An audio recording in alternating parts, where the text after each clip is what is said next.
All right, let's look at number 4 here. So we're going to solve. We're going to notice that a isn't equal to 1, and there shouldn't be a GCF. All right, so it equals to 0, so we don't have to do anything. It's already in standard form, so now we can just factor, okay? We're going to find two numbers here that multiplies to make 10. And then we also want to find two numbers here that adds up to negative 11. In these case, the numbers are going to be 1 and 10, 1 and 10. Okay. And then, but they have to add up to negative 11. So I think both of them are negatives here.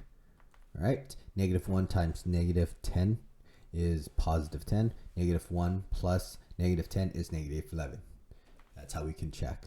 Now we divide by that 2x.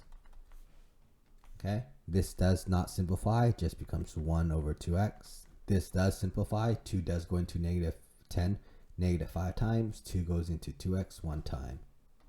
Okay. In factor form, 2x minus 1 and x minus 5. Make sure they set it equal to 0.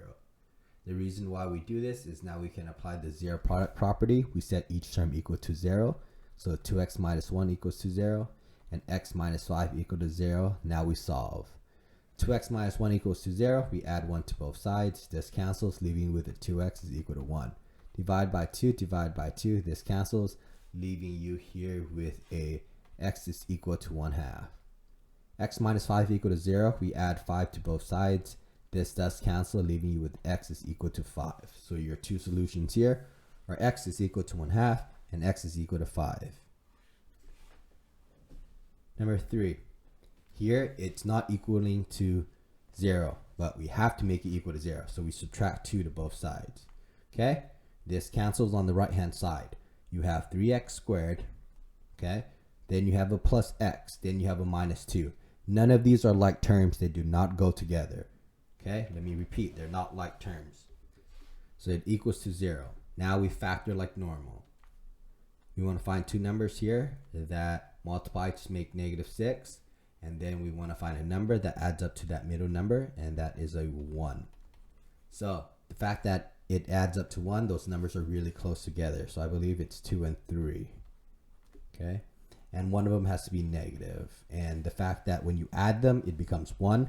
The negative is on the smaller number. Let's double check. Negative 2 times 3 is negative 6. Negative 2 plus 3 is 1. Next, we divide by that ax term, which is just a 3x. Let's see if anything simplifies. Negative over 2x does not simplify. So it still becomes negative 2 over 3x. Okay. 3 does go into both. 3 goes into 3 one time. 3 goes into 3x one time. So that's what it simplifies into. So your factors are 3x minus 2 and x plus 1. Set that equal to 0. Now we can set each term equal to 0 and solve. 3x minus 2 is equal to 0 and x plus 1 is equal to 0.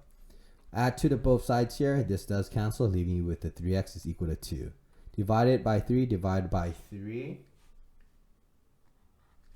So we can cancel that out, leaving you with x is equal to 2/3. X plus 1 equal to 0. We minus 1 to both sides because that's how we get rid of a plus 1. Now you have x is equal to negative 1. So your two solutions here are x is equal to 2/3 and x is equal to negative 1. All right, and that is, let's see, that is the B1. So now let's look at the C1. It currently equals to 9x, so we want to add, it currently equals to negative 9x, so we want to add 9x to both sides. The right hand side does cancel, leaving you with a 6x squared. Nothing happens to that. 12x plus 9x, let's see what that is. That looks like it's a 21x, and plus 15 is equal to 0. There was a student who told me that there is a GCF here, and the GCF here is a 3. Okay, so a 3 can go into 6 2 times, so 2x squared. 3 can go into 21 7 times. And 3 can go into 15 5 times. So yes, there's actually a GCF here. Okay. And now we could factor it like normal. If you pull out the GCF, the problem just becomes simpler with easier numbers. So you want to find two numbers here that multiplies to make 10 that adds up to 7. Those numbers are going to be 2 and 5, 2 and 5. Now we want to divide by the ax term, so it's 2x. Let's see if anything simplifies. This simplifies into 1 over x, and 5 over 2x does not simplify. Now we can put it in factored form. This becomes x plus 1 and 2x plus 5. Do not forget about that GCF. That GCF there was the 3. Okay? And remember, we set it equal to 0. There are 3 terms. We set each term equal to 0 and solve. 3 can become to 0. X plus 1 equals to 0. And 2x plus 5 is equal to 0. In no case can 3 ever become 0, so that doesn't work. For x plus 1 equals to 0, we minus 1 to both sides, leaving you with an x is equal to negative 1. Here we have 2x plus 5, so we minus 5 to both sides. This cancels, leaving you with a 2x is equal to negative 5. Then there's a 2 in front, so we divide by 2, divide by 2. Now that cancels, leaving you with x is equal to 5 over 2. So your two solutions here are just x is equal to negative 1 and x is equal to negative 5. And let's look at letter D here. Here there are a lot of terms, but it's the same process. We want to add 2x to both sides. We're going to add 2x to both sides. This cancels. To get rid of a 7x, we minus 7x.